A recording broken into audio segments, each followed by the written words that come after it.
บ้านเฮานี่เข้าได้บ่ว่าจะเป็นผู้แสผู้สาวผู้บ่าวผู้แควมาแต่บ้านอื่นก็คือเข้าได้เนาะบ้านน้องนี่ติดกับตีนภูเขาเนาะเป็นตะยานทุกคนเลยถ้าสมมุติว่าคันผู้บ่าวมาหาเจ้านี่ต้องเซตก่อนบ่นัดก่อนหรือว่ามาหมู่บ้านน้องนี่ถามเพื่อนผู้สาวขึ้นเลยเสร็จก่อน ฉันบอกก่อนบอกว่าอยู่เลยอยู่เฮือนให้ผู้บ่าวมาหาเลยอ๋อสมมุติว่าคันเฮามีแฟนในบัดนี้เด้คันคนอื่นแสนหาอยากไม่เล่นเฮาให้จังได๋บัดนี้บ่ให้ไปบ่ให้ไปคันสีเว้าเสียงดังกะย่านอีพอยแม่เพิ่นได้ยินอีพอยแม่เพิ่นกะนอนทุกคนเลยเพราะว่าแบบนี้ล่ะพี่น้องลิ้นผู้สาวทุกคนคันเฮาลมกันมักกันนี่ก็คือคันอีพอยแม่ได้ยินก็บ่ได้อีกเนาะแม่นบ่แม่อ๋อต้องว่าค่อยๆอ๋อคันสมมุติว่ามีผู้บ่าวมักฮักเจ้านี่คันทึกใจนี่ให้ไปขอหรือบ่หรือว่าจังได๋ให้ไปคอให้ไปขอ มีแต่ขนมเด้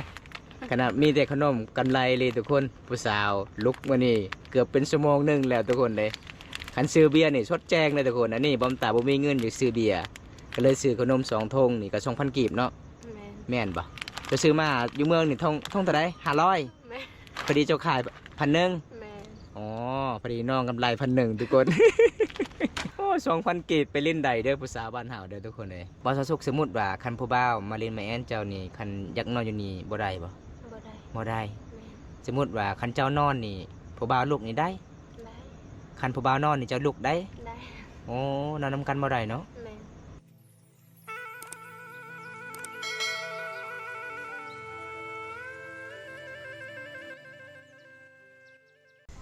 เอาทักสวัสดีทุกคนสบายดีเมื่อนี้บอมตาก็อัปเดตห้องนอนสาวลาวทุกคนเลยเพราะว่าบอมตาถามละลายเถื่อทีน้องสุกว่ามีผู้บ่าวมาลินแม่นก็คือเข้าห้องได้เด้อทุกคนเลยเมื่อนี้ก็พิสูจน์ลองเบิงพี่น้องสิพา FC ดีครับชมประเพณีเคสนบทชนเผ่ามังกรบ้านเฮาก็คือแบบใดทุกคนอันนี้เป็นห้องสาวโสดเด้อสบายดีไปได้มานะฮะแต่เบอร์ที่แม่นมาไหนเด้อมาไหนระเมียเลยเมื่อนี้มานอนผู้เดียวอ่ะแม่นบ่มีหมู่มานอนนำอ๋อเป็นยังไงไอมาเมื่อนี้คือบ่มีผู้บ่าวมาหาเจ้าบ่มีผู้บ่าว อีหลีบ่แม่อ๋อไป เป็นยังตาน้องคือยิงๆนะเป็นยังระเมียระเมีย มากูก็เลี้ยงเบิ่มเลี้ยงเบิ่มไหนแจ๊กเอา กินข้าวกันน้ำแล้วบ่ไอมาเมื่อนี้กินแล้วกินแล้วเมื่อนี้บ่ได้ผิดหีดบ่ไอเข้าห้องนอนเจ้าฮะบ่ผิดหีดเลยอีพ่อแม่ไปใส่มัดตอนนี้อยู่เฮือนนอนหมดแล้วบ่นอนแล้วช่วยกินตังค์ดารอเลยเนี่ยเองไก่ตังน่ะตีนอนใน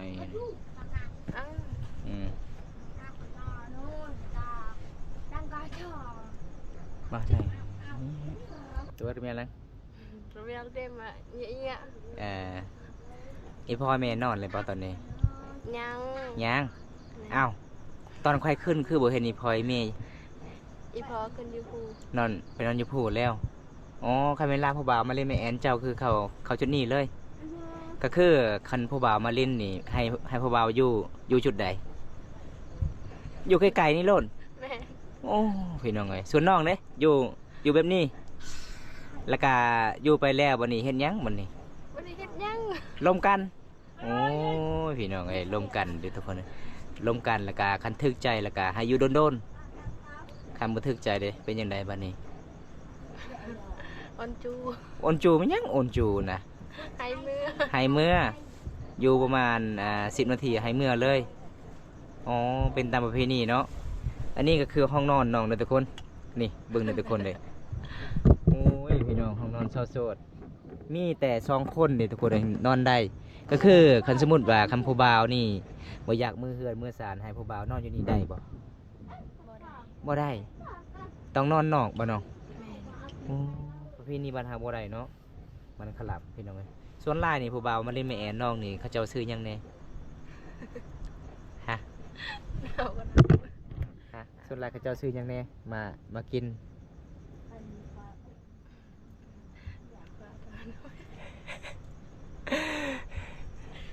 อิหยังไอมาวันนี้อารมณ์ดีตลอดเลยชาวสุขเป็นยังไงฮะมันเป็นไปกับผู้บ่าวเมื่อคืนนี่บ่คือมีความสุขหลายเลย con mấy các con ขาหลาดตันเติกหลาดตันเติกนั่นเบิ้ลคลิปอีท้าย chắp tỉa ở rồi ở đâu và tân tần มื้อนี้เจ็บคอบ่ไอมามื้อนี้ mẹ บ่สบายเลยบ่ได้กินยาบ่ กินแล้ว บ่ดีอ๋อเป็นไข้จักมื้อเลยบ่สบายนะ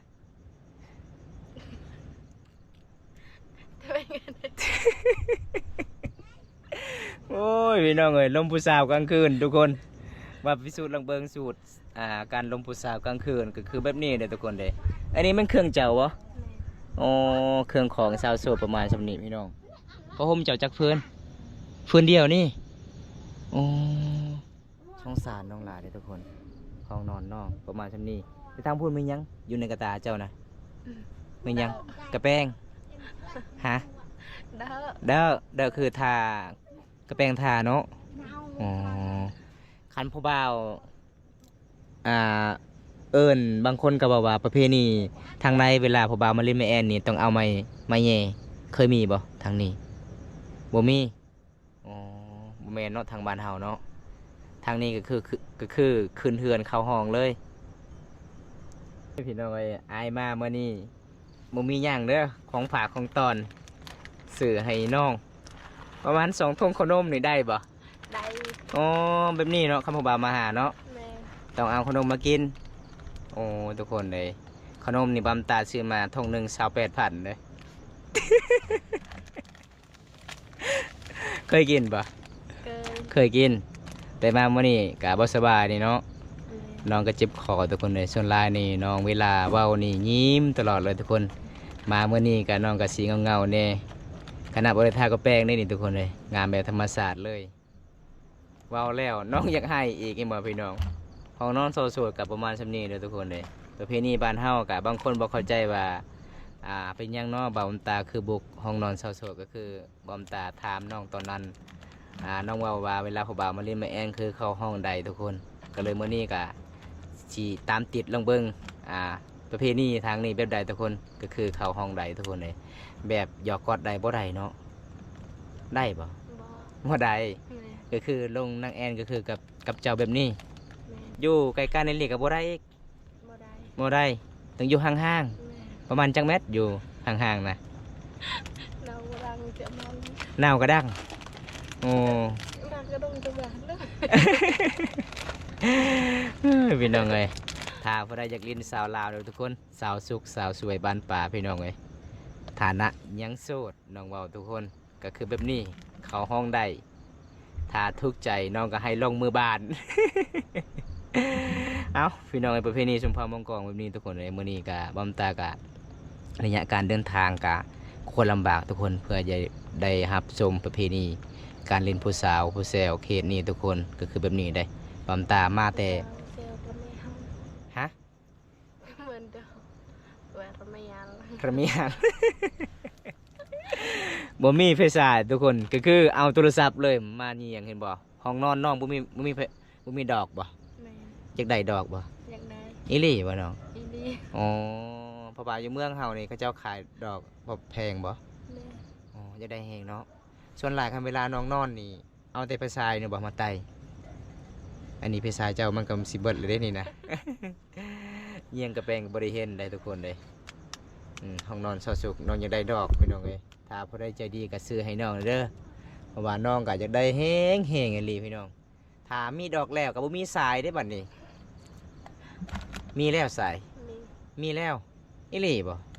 อ๋อน้องอยากได้ดอกทุกคนดอกบางคนบอกว่าจะเป็นหยังดอกก็คือดอกไฟฟ้าเด้อทุกคนเลยน้องเวลานอนก็คือเปิดไฟไปพร้อมเวลาผู้บ่าวมาเล่นแม่แอนอันนี้คันผู้บ่าวมาเล่นแม่แอนนี่บ่มีไฟสายนี่แหละทุกคนเลยเวลาเข้าตำกันแน่นอน แบบห้องนอนน้องนี่มืดตึ๊บเลยทุกคนเลยบ่ได้เห็นหุงหยังเลย อันนี้บางคนบ่เข้าใจว่าเชื่อผู้บ่าวบ่แม่นนะทุกคนเลยเชื่อของน้องเองมีแต่ส่วนหลายชาวลาวเขตนี้เขาเจ้าใส่เสื้อมีแต่ สุดใหญ่ๆแบบนี้เลยทุกคนเห็นบ่สูตรแบบบานๆเลยทุกคนขนาดมาเมื่อนี้น้องบริทาก็แปลงงามเลยทุกคนเลยทาแต่น้ำสติกตอนนี้สาวสุกกะสิหายบอมตากะสิยานในนึงแล้วทุกคน โอ้ยพี่น้องเอ้ยลมสาวมังกองเวลากลางคืนคือแบบนี้เด้อพี่น้องถ้าผู้ใดอยากมาก็มาเที่ยวใดพี่น้องเอ้ยรับชมเพนี่คันแขกมาแต่บ้านอื่นเลยบ้านนี้เฮ็ดจังใดต้องเข้าคือกันบ่อ๋อคอยเลยคิดว่าคันแขกมาแต่บ้านอื่นคือไปลิ้นอยู่ตารางไปลมอยู่ตารางบ่ได้บ่ลมบ่าวอยู่ตารางบ่ได้มีแต่ลมอยู่เฮือนอ๋อ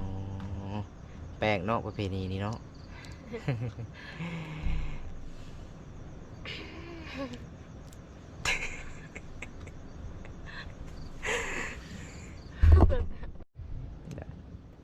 วาสสุกส่วนไล่น้องนอนจุดนี้น้องขายยังแน่อยู่ในห้องนอนนี่ ขายขนม ขายขนมบ่อยู่ไสขนมเจ้าคือบ่เห็น อยู่ก็ได้ อยู่กับแต้เอาทุกคน สาวลาวเขตนี่คันอยู่ตารางนี่อยู่กับแต้เด้อ โอ้พี่น้องไอ้น้องกะว่าลาวบ่ค่อยเก่งปานใดก็คือบอมตาไปทางหมู่บ้านภูมิมีทุกคนเลยบอมตาถามสาวซิวกับสาวว่าหลังจากได้เงินแล้วน้องอยากซื้อหยังน้องก็เลยตอบว่าคอยอยากซื้อปิ้งนัวกับบอย อันนี้ก็คือกันทุกคนเลยบอมตาถามอยู่ไสขนมเจ้าคือบ่เห็นอยู่ในห้องน้องก็เลยบอกว่าอยู่กับแต่ อยู่ตารางเหือนทุกคนเลยคันเวลาผู้บ่าวอยากซื้อคือลงไปเอา แม่น อ๋อขนมนี่น้องซื้อมาแต่ไสแต่เมืองนอกหรือว่าแต่เวียดนาม เป็นเมืองนอง แต่เมืองนอกเนาะอ๋อมันก็ไกลเติบได้แต่บุบานน้องเพื่ออยากได้ขนมมาขายส่วนหลายนี่ขายดีบ่ผู้บ่าวมาหา ขายดี ขายดีอยู่บ่ แม่น นี่หลีบ่น้อง แม่น แสดงว่าน้องนี่ได้เงินหลายเนาะฮะได้เงินหลายบ่ บ่ได้เงินหลาย สูงสุดน้องซื้อมานี่ประมาณจักแสน สอง 200,000เบิดแล้วก็ไปซื้อต่อ แม่น อ๋อก็อยากซื้อหลายเงินบ่มีเนาะ แม่น บ้านเฮาก็คือบ้านเฮาทุกคนบ่มีบอนรับจ้างเด้อเบิ่งแรกๆก็คือมุกดาวันผู้ห้องเพลงเอื้อนอายใส่มหนึ่ง คือกันแหละเด้อทุกคนเอ้ยสาวสุก กันเวลาบอมตาถามน้องมีแต่ยิ้มอย่างเดียวเลยทุกคนเด้มื้อนี้บ่มีบ่ได้แจ้งปานใดทุกคนเพราะว่าบอมตาเอาโทรศัพท์มาเยียงทุกคนเด้ห้องนอนน้องบ่มีดอกทุกคน เดี๋ยวเมื่อหนาถามีFC อยากซื้อให้น้องก็สามารถติดต่อทางบอมตาได้เด้อทุกคนเลยซื้อให้น้องดอกใหญ่ๆเลยเนาะ อันนี้บ่มีดอกเลยทุกคนเฮือนน้องก็ไฟฟ้าบ่มีบ่น้องเฮือนเจ้าบ่ มี มีไฟฟ้าบ่ แม่น ต่อมาที่เฮือนหมู่หรือว่าน้องใส่เอง แม่นตอน ต่อที่เฮือนหมู่ แม่นเตี๋ยหรอถัดว่าทำ อิหยังเดี๋ยวเราเจ็บคอ เจ้าค่ะ มาไอเป่ามา อีหลีข่อยเป่าให้ดีโลด อีเมย์บ่ได้หายบ่ข่อยเข้าห้องมื้อนี้ บ่ อีหลีบ่น้อง แม่น อ๋อมันเคยตามประเพณีบ้านเฮาเนาะ แม่น คันทางลาวลุ่มนี่คือเข้าห้องนี่บ่ได้เด้ก็คือมีติผู้เมียเข้าได้ บ้านเฮานี่เข้าได้บ่ว่าจะเป็นผู้แสผู้สาวผู้บ่าวผู้แควมาแต่บ้านอื่นก็คือเข้าได้เนาะ แม่น อ๋อเพื่ออยากได้คลิปนี่ลงทุนบ่แม่นง่ายเด้อทุกคนเด้ไปเบิ่งห้องนอนสาวสุขตอนแรกๆบ่มตามมา 2-3 เทื่อก็บ่ได้กล้าเข้าเพราะว่าน้องว่าบ่เป็นหยังเข้าได้ทุกคนก็เลยมื้อนี้ก็อัปเดตให้ FC ได้รับชมประเพณีบ้านเฮาแบบใดสาวลาวดำรงชีวิตการลมบ่าวสาวทุกคนคือแบบนี้ทุกคนมาเรียนมาแอนได้ในห้องนอนน้องทุกคนอยู่เพื่อนน้องนี่เบียร์ก็เคยขายบ่ เคย เคยขายคันผู้บ่าวซื้อเบียร์ก็คือกินอยู่นี่ แม่น โอ้พี่น้องกินอยู่ห้องเลยเนาะ แม่น คันเวลากินแล้วเอาสิทิมอยู่ไสเบิ่งนี่บ่มีฮอตปอกนี่เด้ ปากชน เอาไว้อยู่ในท้อง แม่น รายการมื้ออื่นไปทีมพี่น้องเบิ่งเฮือนน้องทุกคนเลยน้องสานด้วยไม้เฮียเห็นบ่น้องก็เป็นครอบครัวยักจนคันแน่เบิ่งเท่านั้นก็จะเป็นมีดอีหยังมีดล่ามบ่นั่นบ่ เจ้าเห็นหยังมีดน่ะนะ จะแทงนวดออก เจ้าสิโกนนวดวะเจ้ามีนวดวะบ่มี บ่มี บ่มีเจ้าเห็นยังมีดนะมันบาดมือเลยเจ้าเอาไว้จังหน่อยผู้เบาขึ้นลิ้น ก็จะมา เห็นอันนี้นะเห็ดคิวโอ้งามเนาะขอแล้วคิดว่าจะไปเห็ดอยู่เมืองเห็ดเองเลย แม่น อ๋อทุกคน แต่ไอายมาเมื่อนี้เวลากลางเว้นกับกลางคืนมันต่างเลยหน้าตาเจ้าได้ชาชุก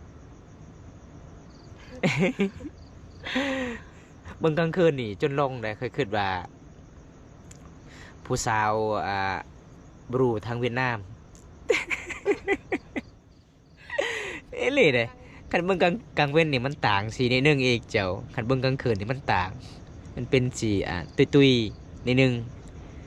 จะได้กินอาหารอย่างไอมากลางคืนนี้งามแท้ กินหน่อไม้ กินหน่อไม้ แม่น ชมพองามเนาะ เมื่อหน้าหาให้ค่อยเด้อกินหน่อไม้เจ้าเด้อค่อยอยากงามคือกัน เพราะว่าบอมตามาแต่ละหมู่บ้านบางคนก็บอกว่าโอ้ยจอยเรียนทุกคนเลยบอมตาไปแต่ละหมู่บ้านก็อดข้าวอดน้ำมีแต่มาหมู่บ้านเสาสุกกาชิญยอพาเขาให้กินตลอดเลยจะดีหลายทุกคนสาวลาวเขตนี้พี่น้องปกติกันละหลายคนก็ยอพาเขาแต่บอมตาบ่เคยกินบ่กล้ากินเนี่ยพี่น้องเกรงใจเนี่ยเวลามาหาสาวลาวทุกคนเลยน้องโมนี่กะบ่สบายเนี่ยทุกคนเป็นน่าสงสารบ่มีเงินยังซื้อยาบ่ แม่น อ๋อคันซื้อยานี้แล้วนี่ไปซื้ออยู่ไส อยู่เมือง อยู่เมืองน้องอ๋อพี่น้องเอ้ยเจ้าบ่ได้ไปเฮ็ดงานบ่ได้ไปรับจ้างนํเขาบ่ บ่ บ่เลย ตั้งแต่เป็นสาวบ่มีเงินจะกีบเลย แม่น อีหลีบ่ นี่ดี อ๋อเจ้าได้เงินมาแต่ไสเจ้าซื้อเสื้อนี่นะฮะ นาวดัง มันยังเนาก็ดักนะงามเลยเนาะเสื้อเจ้าเนาะอย่าหันไว้เจ้าซื้อคืองามแท้มื้อหน้าซื้อให้ข่อยเด้องามอีหลีเสื้อนี่นะอีหลีเด้ โอ้ยพี่น้องไงน้องเจ็บคอเนี่ยสิตอบกับบ่ได้ทุกคนสงสารน้องลายบ่มีเงินจะซื้อยาพอดีบอมตากลับแต่นี่โอ้ยเส้นทางสุดโหดเลยทุกคนเลยเพื่อมาหอดหมู่บ้านน้องบอมตาเดินทางแต่บ้านกับประมาณ6 โมงแรงหอดหมู่บ้านน้องก็ประมาณ8 โมงกลางคืนตอนนี้จังโมงแล้วโมงเจ้า ฮะเบิ่งเป็นบ่โมงบ่ เบิ่งเป็นแหละ จังโมง 9 โมง 9 โมงแล้ว อืม อ๋ออยู่จุดใดที่น้องไปเล่นโทรศัพท์หมู่บ้านน้องเขาบอกว่าบ่มีสัญญาณ บ่บ่ อยู่แคมป์เซ่บ่หรือว่าอยู่เฮือนเขาเจ้า เข็มเซก็อยู่ได้ อ๋อจะบ่ได้ยานมื้อกลางคืนบ่ บ่ยาน ปกติมีผู้บ่าวลาวได้หมู่บ้านเจ้า มีแต่ผู้บ่าวมากักผู้สาวลาวเวลาไปกลางคืนนี่หมู่บ้านน้องนี่ติดกับตีนภูเขาเนาะเป็นตะยานทุกคนเลยพร้อมตาเดินทางกะได้พอเขาเจ้าอยู่กลางทางบางคนก็กักรถโอ้ยบ่ได้บ่กล้าจอดละเพราะว่าหมู่บ้านนอกจากตัวเมืองเลยหมู่บ้านน้องทุกคนได้รับชมวิถีชีวิตสาวลาวเขตนี้ก็บ่แม่นเรื่องง่ายๆเด้อทุกคนเลย ถ้าสมมุติว่าคันผู้บ่าวมาหาเจ้านี่ต้องเซตก่อนบ่นัดก่อนหรือว่ามาหมู่บ้านน้องนี่ถามเพื่อนผู้สาวขึ้นเลย เสร็จก่อน ฉันบอกก่อนนัดก่อนเจ้าทาเจ้าออกทาคอยอยู่เล่าเขาเด้อนี่นั่นบ่ บ่ บอกว่าจึงได้บัดนี้ บอกว่าอยู่เลย อยู่เฮือนให้ผู้บ่าวมาหาเลยอ๋อสมมุติว่าคันเฮามีแฟนในบัดนี้เด้คันคนอื่นแสนหาอยากไม่เล่นเฮาให้จึงได้บัดนี้ บ่ให้ไป บ่ให้ไปยันแฟนให้ แม่น โอ้ถ้าแฟนฮู้จักบ่นี่เฮ็ดจังได๋คันเฮามีแฟน ก็บ่ฮู้แหละ บ่ฮู้บ่เคยมีแฟนเลยอีหลีบ่ อีหลี โอ้ทุกคนเอ้ยน้องบ่เคยมีแฟนเด้อทุกคนเลยยังโสดเนาะ เอาสาวสุขคนงามทุกคนมาเมื่อนี้บ่ได้ยินเสียงอีเม่เพิ่นเงียบติบเลยทุกคนเลยเขาเจ้าก็นั่งฟังบอมตาเขาเล่นลูกสาวเพิ่นเด้อตัวนี้เด้อทุกคนมื้อนี้บ่มีหยังจักซื้อให้น้องทุกคนเลยมีแต่ขนมนี่ล่ะ2 ธงนี่ทุกคนราคา 2,000 กีบ2 ธง บอมตากับบ่มีเงินบ่มีขำเพราะว่าบอมตากับคันสีเบาเสียงดังกับยานอีพลอยแม่เพิ่นได้ยินอีพลอยแม่เพิ่นกะนอนทุกคนเลยเพราะว่าแบบนี้แหละพี่น้องลิ้นผู้สาวทุกคนคันเฮาลมกันมักกันนี่ก็คือคันอีพลอยแม่ได้ยินกับบ่ได้อีกเนาะแม่นบ่ แม่น อ๋อ ต้องว่าค่อยๆอ๋อคันสมมุติว่ามีผู้บ่าวมักฮักเจ้านี่คันถึกใจนี่ให้ไปขอเลยบ่หรือว่าจังใด ให้ประคอง ให้ไปขอขอดองนี่สูงสุดแพงเท่าใดในหมู่บ้านน้องฮะ กับบ่ฮู้แหละ โอ้โห แม่ แล้วแต่พ่อยแม่เว้า แม่ อ๋อเอาทุกคนเลยน้องก็ยิกไปยิกมาจักแหนมยั่งแล้วทุกคน กันระเมียมี เรียนมันโอ้ยเพิ่นว่านี่ทุกคนแซงโทรศัพท์นี่สองตาน้องก็เลยกะสิบ่ได้แจ้งปานใดมื้ออื่นน้องสิไปใส่ต่อมื้ออื่นนะ บ่ฮู้ บ่ฮู้ยังบ่ทันแล้วฮู้ข่าวให้บ่ แม่ อ๋อน้องบ่ได้จ้างมาเวลาฮู้ข่าวให้หรือว่าบ่ได้เอาให้งานกันบ่ บ่ได้จ้ะ บ่มีเงินอืมเข้าให้เจ้าก็งามเนาะงามคือเจ้าของเลยเนาะ ปกติน้องไปฮู้ข่าวให้นี่ประมาณจักคนน้อง 4 คน 4 คน เวลาไปฮู้ข่าวให้นี่ต้องย่างเอาบ่ ย่าง อ๋อเวลากลับก็ย่าง แม่ โอ้ยเอ้าเวลาได้ข่าวได้บัดนี้แม่นผู้ใดอองเอ้า ใส่รถ ใส่รถ แม่ จ้างรถเขาเจ้าไปเอาบ่ บ่รถตัว รถเจ้าเอง เจ้ามีรถบ่ รถอาย รถอายอ๋อเจ้าขับเป็นเนาะ บ่อาย อ๋อจะขับบ่เป็น แม่ ไม่ยังเจ้าขับเป็นก็คือหมู่ แม่ แม่นบ่เจ้าขี่หมู่เจะขับได้บ่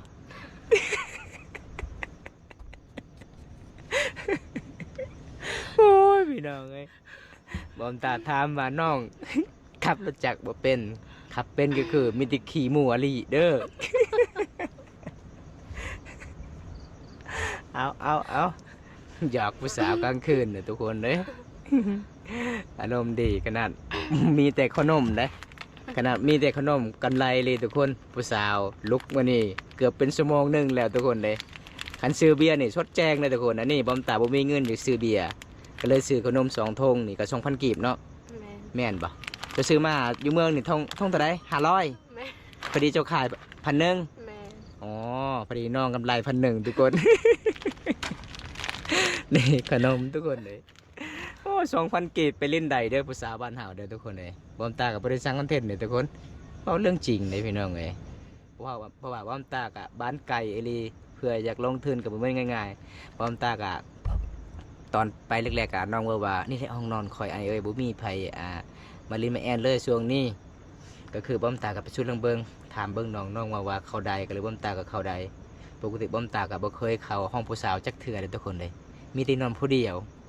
หันอยู่บ้านมีแต่นอนผู้เดียวเบิ่งทีวีแล้วก็นอนครั้งแรกๆเลยเข้าห้องนอนสาวโสดมื้อนี้บ่สาวสุขสมมุติว่าคันผู้บ่าวมาเล่นมาแอนเจ้านี่คันอยากนอนอยู่นี่บ่ได้บ่ บ่ได้ บ่ได้ แม่ สมมุติว่าคันเจ้านอนนี่ผู้บ่าวลุกนี่ได้ ได้ คันผู้บ่าวนอนนี่เจ้าลุกได้ ได้ โอ้นอนนำกันบ่ได้เนาะ แม่ อ๋อประเพณีบ้านเฮาก็คือแบบนี้เลยทุกคนวันนี้ขอขอบใจหลายเด้อที่พาไอายไปรับชมประเพณีบ้านเฮาการลิ้นผู้สาวการลมผู้สาวเนาะคือแบบนี้บ่ แม่ นี่ทุกคนเลยจังไดไอายกะขอกลับกันเด้อน้องเด้อ เลย ไผซ้ายมันก็สิเบิดแล้วเด้ ดอกก็บ่มีทุกคนน้องว่าอยากได้ดอกบ่มีเงินอยู่ซื้อดอกไผฟ้าเพิ่นเอาไว้น่าสงสารน้องหลายน้องก็เป็นครอบครัวยากจนแน่เฮ็ดหยังก็บ่ได้มีแต่เฮ็ดให้เฮ็ดสวนเนาะ แม่ หาเงินหาคำกับบ่เป็นทุกคนสงสารน้องหลายเด้อทุกคนถ้าผู้ใดใจดีก็ซื้อให้น้องดอกไฟฟ้าเด้อน้องอยากได้เห็นแจ้งๆนิดนึงคลิปนี้จูบไว้เท่านี้ก่อนเด้อทุกคนคลิปหน้าพบกันใหม่ถ้าผู้ใดรับชมคลิปนี้แล้วก็ฝากกดไลค์กดแชร์กดติดตามด้วยทุกคนเลยสาวลาวเขาบางกอกบ้านเฮากับแบบนี้แหละพี่น้องการเล่นการล่มพี่น้องเอ้ยเอาบ๊ายบายพี่ซีเนี่ยบ๊ายบาย